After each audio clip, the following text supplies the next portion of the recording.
dear students, how are you all? I hope you all are doing good. Welcome to our channel NCERT section. I am Prabhavi Mishra. हम class 8 का science का chapter number 4 combustion and flame पढ़ रहे थे। उसका हमने part 1 देख लिया था। अब आज हम पार्ट 2 में फ्लेम और फ्यूल्स को पढ़ेंगे। तो चलिए चैप्टर स्टार्ट करते हैं। फ्लेम देखते हैं फ्लेम क्या होता है। और region where gaseous elements burn generating heat and light. ठीक है, ऐसा पार्ट मतलब जैसे आग जल रही है तो उसका वो वाला पार्ट जहाँ पे गैसियस एलिमेंट बर्न होता है और उसी के ही बर्न होने से हीट के साथ में लाइट भी जनरेट होती है, वही पार्ट फ्लेम होता है। ठीक है, तो फ्लेम क्या हो गया? Visible gaseous part of a fire. जो आग का जो गैसियस पार्ट है वो जो जल रहा है वही होती है फ्लेम। ठीक, देखिए आपकी बुक में ये एक डायग्राम दिया हुआ है। इसमें एक कैंडल जलानी है, ठीक है, और फिर ये एक ग्लास ट्यूब है जो कि अंदर से हॉलो है। इसे हमें अ पेयर ऑफ टोंग्स से पकड़ना है, ठीक है। और थोड़ी देर बाद क्या होगा? थोड़ी देर बाद जब आप इसके अदर एंड पे ये देखिए, जो इस ग्लास ट्यूब का एंड फ्लेम में है वो वाला नहीं, जो इसका दूसरा वाला एंड है उसके पास हमें एक बर्निंग मैचस्टिक लेकर के जानी है। तो क्या होगा? जो ये अदर एंड है यहाँ पे भी आपको फ्लेम नजर आएगी। ऐसा इसलिए होता है क्योंकि जो कैंडल का जो वैक्स है वो वेपोराइज हो रहा है और वेपोराइज होकर के वो गैसियस फॉर्म में ऊपर की तरफ जा रहा है। तो वही वो गैसियस एलिमेंट है उसी के ही बर्न होने की वजह से हमें ये फ्लेम, ये लॉ नजर आती है। अब देखिए, जब हमने इस फ्लेम में इस ग्लास ट्यूब को लगाया है तो इसका जो वैक्स वेपोराइज हुआ है वो इस ग्लास ट्यूब के थ्रू, अब गैस है, गैस हमें पता है वो ऊपर की तरफ बढ़ती है, तो वो इस ग्लास ट्यूब के थ्रू इसके अदर एंड पर भी पहुंच गया, वेपोराइज्ड वैक्स। ठीक है, और जब हम ये माचिस की तीली लेकर के आते हैं जलती हुई, तो वो गैसियस एलिमेंट था, यही वैक्स वाला ही गैसियस एलिमेंट के बर्न होने की वजह से यहाँ पे क्या हो गया है? हमें फ्लेम नजर आ रही है। ठीक है, अब देखिए आपने ये भी नोटिस किया होगा कि हर एक चीज की फ्लेम का कलर जो होता है वो सेम नहीं होता है ना। गैस की फ्लेम ब्लूइश कलर की होती है और जबकि कैंडल की फ्लेम येलोइश होती है। तो ऐसा क्यों होता है? अभी हम आगे कलर्स के भी बारे में पढ़ेंगे। कि उस ग्लास रॉड वाले एक्सपेरिमेंट से हमने सीखा ना कि जो वैक्स की जो वेपर्स थी, जो वैक्स वेपोराइज हो गया था, उसी मॉल्टेन वैक्स यानी वो वेपोराइज्ड वैक्स है उसी की वजह से फ्लेम क्रिएट हो रही थी, है ना।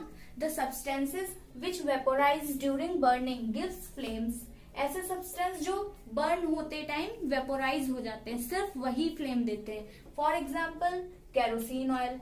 देखिए केरोसिन ऑयल भी एक फॉसिल फ्यूल ही है ना, क्योंकि ये पेट्रोलियम प्रोडक्ट है, पेट्रोलियम से बनता है, पेट्रोलियम एक फॉसिल फ्यूल है, लेकिन ये हमें फ्लेम दे रहा है। जबकि चारकोल, मैंने बताया था आपको, मोस्टली जो फॉसिल फ्यूल्स होते हैं वो क्यों नहीं देते हैं? क्योंकि वो वेपोराइज नहीं हो पाते हैं।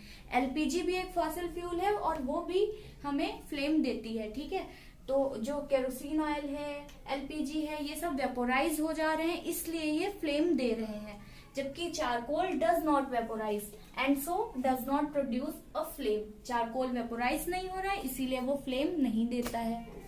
देखिए ये एक बर्निंग कैंडल है, ठीक है, उसका ये येलो वाला पोर्शन है फ्लेम का, इसके ऊपर अगर हम कोई भी ग्लास की स्लाइड हो या ग्लास की कोई भी चीज हो, पतली सी प्लेट हो या एक नॉर्मल प्लेट भी हो, उसको अगर हम थोड़ी देर रखे रहते हैं तो क्या होता है?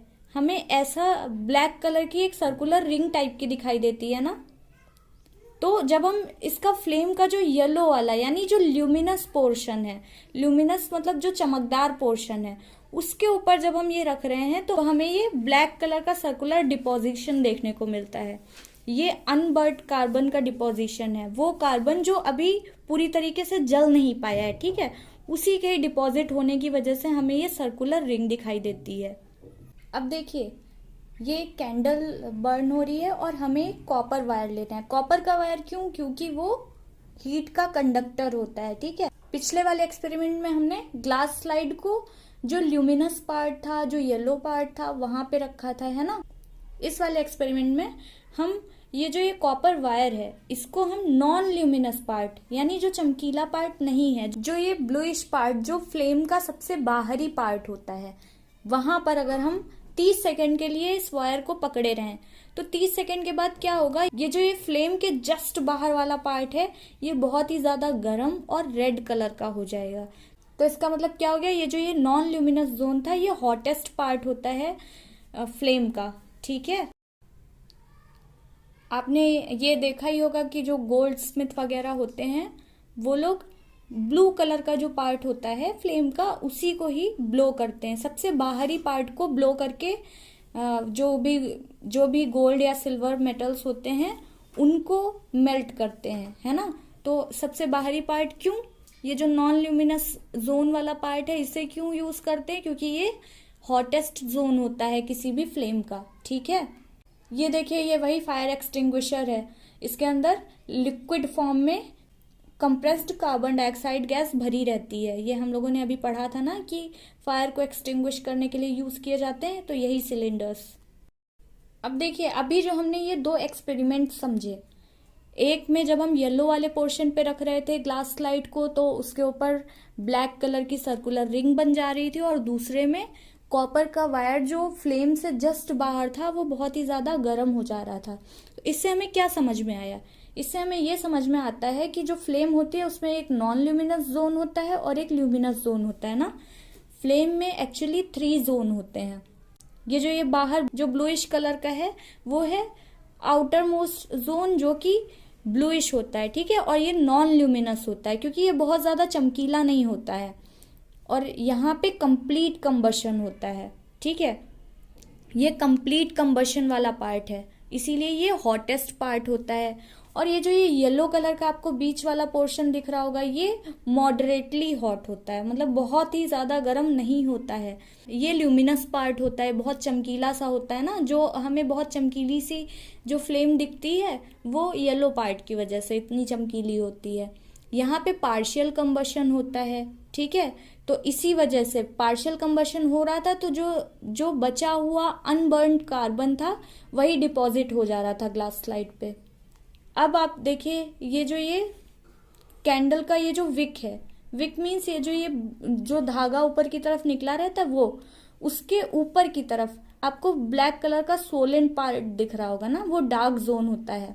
वहां पे ये जो वैक्स है ये वेपोराइज तो हुआ है वहां पे जाके, ठीक है, लेकिन वो अभी जलना नहीं शुरू हुआ है। तो ये अनबर्न्ट वैक्स वाला पार्ट है जो डार्क कलर का है, ब्लैक कलर का। और ये क्योंकि यहाँ पे अनबर्न्ट वेपर्स हैं तो इसीलिए ये सबसे लीस्ट हॉट होता है। ठीक है, तो ये 3 जोन होते हैं किसी भी फ्लेम में। इस डायग्राम को आप अच्छे से देख लीजिए, आपके एग्जाम में बनाने के लिए भी आता है। ये भी सेम डायग्राम है, अगर आपको वो वाला नहीं समझ आ रहा है तो आप ये देख लीजिए। ठीक है, तो हमने क्या देखा, जो कैंडल की फ्लेम होती है उसमें 3 जोन होते हैं। ठीक है, first is non luminous zone जो कि ब्लूइश होती है। This zone of the flame has high temperature. जो ये वाला जोन होता है ना, यहाँ का टेम्परेचर बहुत ज्यादा हाई होता है और इसी वजह से ये हॉटेस्ट जोन होता है फ्लेम का। ठीक है, और ये चीज भी आपको, ये 2 चीजें आपको जरूर याद रखनी है कि जो हॉटेस्ट जोन है वो नॉन ल्यूमिनस जोन होता है जो ब्लू कलर का होता है। ठीक है, और ये इसको हम जोन ऑफ कंप्लीट कंबशन भी कहते हैं। ये 2 चीजें आपको याद रखनी ही रखनी है। दूसरा हम लोगों ने क्या देखा था, ल्यूमिनस जोन जो कि येलोइश होता है। ठीक है, this zone is moderately hot. ये बहुत ज्यादा हॉट नहीं होता है, ये मॉडरेटली हॉट होता है। ठीक है, and is the zone of partial combustion. अब हमें ये याद रखना है, जो ल्यूमिनस जोन होता है वो जोन ऑफ पार्शियल कंबशन होता है। ठीक, तीसरा हमने देखा था कि वो डार्क जोन था, सबसे अंदर की तरफ जो इनर मोस्ट होता है।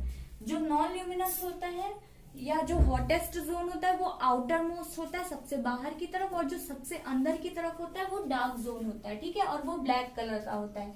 ये लीस्ट हॉट जोन होता है, ये सबसे कम यहाँ का टेम्परेचर होता है। And is the zone of unburned vapours. ये अनबर्न्ड वेपर्स वाला जोन होता है, ठीक है। और हमने ये भी देखा कि जो गोल्ड स्मिथ होते हैं वो आउटर मोस्ट जोन को, जो फ्लेम का आउटर मोस्ट जोन है, उसे मेटेलिक पाइप के थ्रू ब्लो करते हैं गोल्ड या सिल्वर को मेल्ट करने के लिए, क्योंकि वो हॉटेस्ट पार्ट होता है फ्लेम का। आपकी बुक में एक ऐसी टेबल बनी हुई है जिसमें टाइप्स ऑफ फ्यूल्स, आपको कुछ सॉलिड फ्यूल्स के नेम्स लिखने हैं, कुछ लिक्विड फ्यूल्स और कुछ गैसियस फ्यूल्स।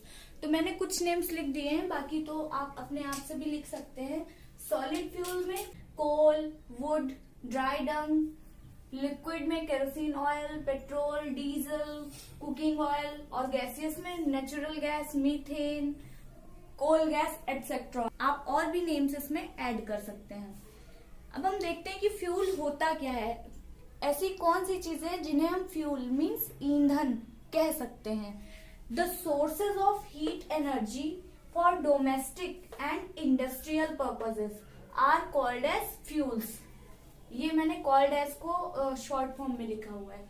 तो देखिए, हीट एनर्जी के ऐसे सोर्सेस जिनका यूज हम डोमेस्टिक यानी घरेलू कामों में और इंडस्ट्रियल पर्पस मीन्स जो इंडस्ट्रीज हैं उनमें हम हीट एनर्जी के लिए जिन चीजों का यूज करते हैं, ठीक है, तो ऐसे सोर्स फ्यूल कहलाते हैं। Like would, charcoal, petrol, diesel, kerosene etcetera. इन्हीं सब का तो यूज करके हम घरों में या इंडस्ट्रीज में हीट एनर्जी का यूज करते हैं ना। अब देखते हैं आइडियल फ्यूल कौन से होते हैं। आइडियल फ्यूल की कुछ कैरेक्टरिस्टिक्स होती हैं, आप ऐसे ही लाइन वाइज लिख लीजिए। First is readily available, easy to transport. जो आइडियल फ्यूल, हम किस फ्यूल को कह सकते हैं जिसका ट्रांसपोर्ट आसानी से किया जा सके। Produces large amount of heat, means high calorific value होनी चाहिए उस फ्यूल की।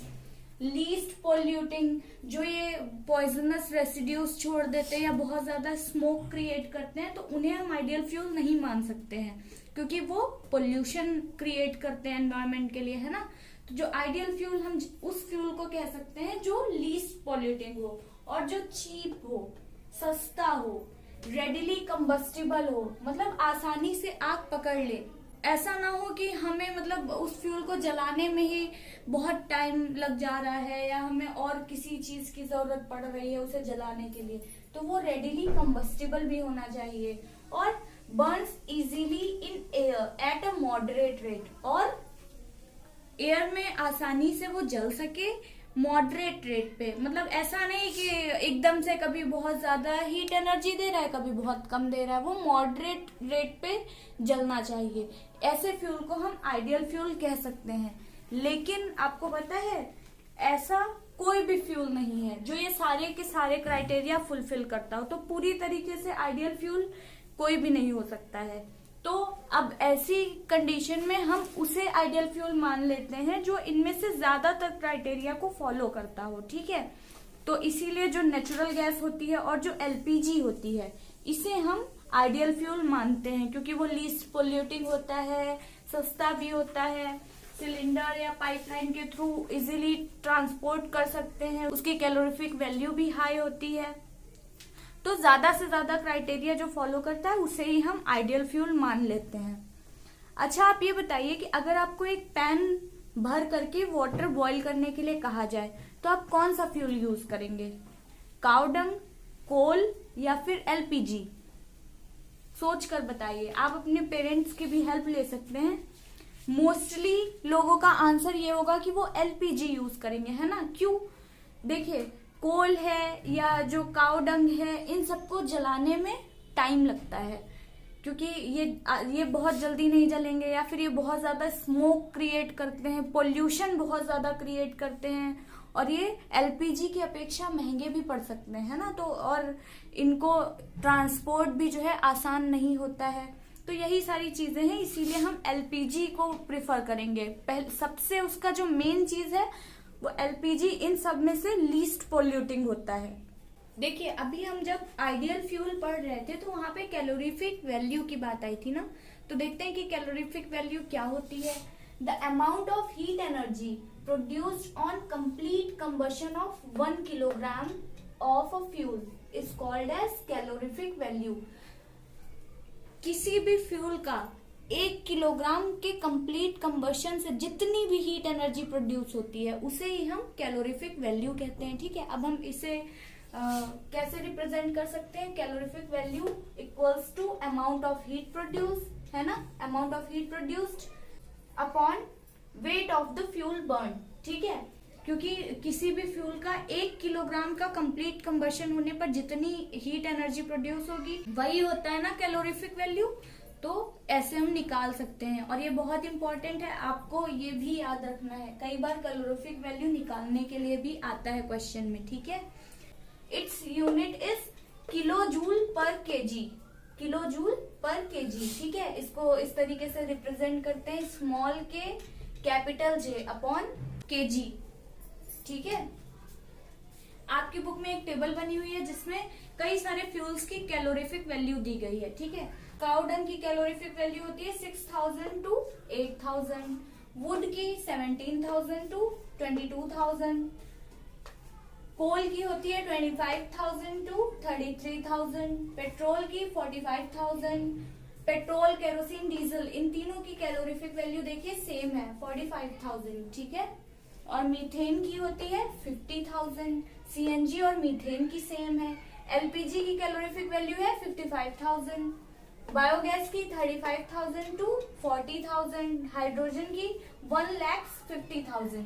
तो आपको ये देख करके क्या पता लग रहा है कि सबसे कम कैलोरीफिक वैल्यू किसकी है? काऊ डंग की, है ना, और उसके बाद वुड, फिर कोल। ये तीनों ऐसे हैं फ्यूल जो बहुत ही कम हीट एनर्जी प्रोड्यूस करते हैं। ठीक है, क्योंकि इनकी कैलोरीफिक वैल्यू बहुत ही कम है। Petrol, kerosene, diesel same amount में हीट प्रोड्यूस करते हैं। मीथेन और सीएनजी सेम अमाउंट में हीट प्रोड्यूस करते हैं। अब यहाँ पे आप ये चीज देखिए, कई बार ये चीज एग्जाम्स में आती है हायर लेवल पे। यहाँ पे देखिए सीएनजी से भी ज्यादा कैलोरीफिक वैल्यू है एलपीजी की। ठीक है, सीएनजी से भी ज्यादा कैलोरीफिक वैल्यू एलपीजी की है, और एलपीजी ही हम गैस स्टोव में यूज करते हैं कुकिंग वगैरह के लिए, है ना। और यहाँ पे आप ये भी देखिए कि हाइड्रोजन जो है उसकी कैलोरीफिक वैल्यू यहाँ पे सबसे ज्यादा दी हुई है 1,50,000। ये जो ये हाइड्रोजन है इसका एज अ फ्यूल बड़ी बड़ी इंडस्ट्रीज में यूज करते हैं, लाइक पेट्रोलियम रिफाइनरीज में या फर्टिलाइजर्स प्रोड्यूस करने में। कई बार एयरक्राफ्ट्स वगैरह में भी हाइड्रोजन का एज अ फ्यूल यूज किया जाता है हीट सोर्स के लिए। तो इससे आपको, और ये चीज आपको बहुत ज्यादा ध्यान रखनी है कि एलपीजी की कैलोरीफिक वैल्यू सीएनजी से भी ज्यादा होती है। देखिए, हम इतने सारे फ्यूल्स यूज करते हैं, ठीक है, तो उनके बर्न होने पर कई बार उनका इनकम्प्लीट कंबशन होता है या उनसे कई सारे हार्मफुल प्रोडक्ट्स बनते हैं, है ना। कई बहुत सारा स्मोक प्रोड्यूस करते हैं या कई रेसिड्यूज छोड़ देते हैं जो कि पॉइजनस होते हैं। तो आइए देखते हैं कि कौन कौन से हार्मफुल प्रोडक्ट्स बनते हैं और उनका क्या इफेक्ट होता है। जो फ्यूल का बढ़ता हुआ कंजम्पशन है ये हमारे एनवायरनमेंट के लिए बहुत ही ज्यादा खतरनाक है। ठीक है, तो चलिए पॉइंट वाइज देखते हैं। Carbon fuels like wood, coal, petroleum release unburned carbon particles. ये जो ये कार्बन फ्यूल्स हैं जैसे कि कोल है, पेट्रोलियम है, वुड है, ये अनबर्न्ड कार्बन पार्टिकल्स रिलीज करते हैं एनवायरनमेंट में, जो बहुत ही छोटे होते हैं, हमें दिखाई नहीं देते हैं, लेकिन these fine particles are dangerous pollutants causing respiratory diseases as asthma। इसे हम एजमा भी बोलते हैं। तो ये जो ये फाइन पार्टिकल्स हैं ये बहुत ही ज्यादा डेंजरस पोल्यूटेंट होते हैं और ये रेस्पिरेटरी डिजीज कॉज करते हैं। जैसे कि कोल फील्ड में या जो माइनिंग करते हैं जो वर्कर्स, तो उनको कई सारी रेस्पिरेटरी डिजीजेस हो जाती हैं। ठीक है, रेस्पिरेटरी प्रॉब्लम्स फेस करनी पड़ती हैं। Second, incomplete combustion of these fuels gives carbon monoxide gas. It is a very poisonous gas। देखिए, ये जो फ्यूल्स हैं इनका अगर इनकम्प्लीट कंबशन होगा तो ये कार्बन मोनोऑक्साइड गैस प्रोड्यूस करते हैं। अब देखिए, हमारे शरीर में जो हम ऑक्सीजन गैस को इनहेल करते हैं और वही ऑक्सीजन हमारे फूड को ब्रेक डाउन करती है, जिससे हीट और एनर्जी प्रोड्यूस होती है, और उसी एनर्जी का हम यूज करके डिफरेंट वर्क्स करने के लिए एबल हो पाते हैं, है ना। तो हमें ये पता है कि जो हमारा हीमोग्लोबिन है, ये हीमोग्लोबिन है, ये ऑक्सीजन को कैरी करता है ना, ऑक्सीजन से बाइंड करके ऑक्सीजन को कैरी करेगा और ये हीमोग्लोबिन हमारे ब्लड में है, तो ब्लड के साथ ही ये हीमोग्लोबिन पूरा ट्रेवल होगा और ऑक्सीजन से बाइंड होने के बाद में ये हमारी बॉडी की डिफरेंट सेल्स को ऑक्सीजन पहुंचा देता है, ठीक है। उस ऑक्सीजन का हम यूज करते हैं। लेकिन आपको पता है ये जो कार्बन मोनोऑक्साइड है जिसे हम CO कहते हैं, कार्बन मोनोऑक्साइड, एक ऑक्सीजन वाला, इसकी जो है बाइंड होने की, इसकी हीमोग्लोबिन से बाइंड होने की कैपेसिटी ऑक्सीजन की अपेक्षा 100 गुना ज्यादा होती है। तो अब अगर एनवायरनमेंट में कार्बन मोनोऑक्साइड गैस बहुत ज्यादा बढ़ जाएगी तो हीमोग्लोबिन ऑक्सीजन की जगह पे ही कार्बन मोनोऑक्साइड से बाइंड हो जाएगा, है ना।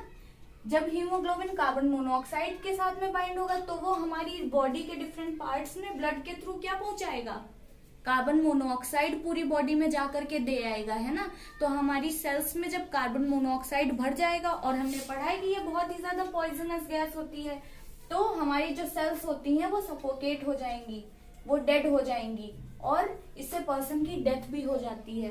जैसे आपने कई सारी ये न्यूज पढ़ी है ना कि कोई अंगीठी जला करके और पूरा कमरा, पूरा रूम बंद करके सो गया। अब अंगीठी जल रही है, जितनी ऑक्सीजन थी उसने यूज कर ली है बर्न होने में, फिर उसका जब ऑक्सीजन खत्म होने लगती है तो उसका इनकम्प्लीट कंबशन शुरू हो जाता है, तो जिससे कार्बन मोनोऑक्साइड गैस प्रोड्यूस होती है। बंद रूम में जो लोग सो रहे हैं उन्हें तो ऑक्सीजन चाहिए ही चाहिए, और जब कार्बन मोनोऑक्साइड बढ़ गई तो वो कार्बन मोनोऑक्साइड को इनहेल कर लेते हैं, तो हीमोग्लोबिन उनका जब कार्बन मोनोऑक्साइड से बाइंड हो जाता है तो वो पूरी बॉडी में हीमोग्लोबिन कार्बन मोनोऑक्साइड की सप्लाई कर आता है, और फिर सफोकेशन की वजह से इंसान की डेथ हो जाती है। Combustion of most fuels releases carbon dioxide in the environment. Increased concentration of carbon dioxide in the air is believed to cause global warming। अब देखिए ये कई सारे फ्यूल्स होते हैं वो कार्बन डाइऑक्साइड गैस को रिलीज करते हैं। अब अगर एनवायरनमेंट में कार्बन डाइऑक्साइड की मात्रा बहुत ज्यादा बढ़ गई, अब देखिए हमें पता है कि ये जो हमारा एनवायरनमेंट है इसमें 78% नाइट्रोजन होती है, 21% ऑक्सीजन और 0.04% कार्बन डाइऑक्साइड है। अब अगर कार्बन डाइऑक्साइड की मात्रा बहुत ज्यादा बढ़ जाएगी तो वो क्या होता है, वो ग्लोबल वार्मिंग क्रिएट करती है ना। और ग्लोबल वार्मिंग की वजह से क्या होता है, ग्लेशियर्स जो होते हैं वो मेल्ट हो जाते हैं, इससे जो सी वाटर है उसका लेवल बढ़ जाता है, नदियों में भी पानी बढ़ जाता है, तो वो सब लो लाइंग लैंड पे आएगा ना, तो इसकी वजह से कई जगहों पे बाढ़ आ जाती है, और हमारा जो एनवायरनमेंट का टेम्परेचर है वो अस्त व्यस्त हो जाता है, तो इससे कई सारी प्रॉब्लम्स क्रिएट होती हैं।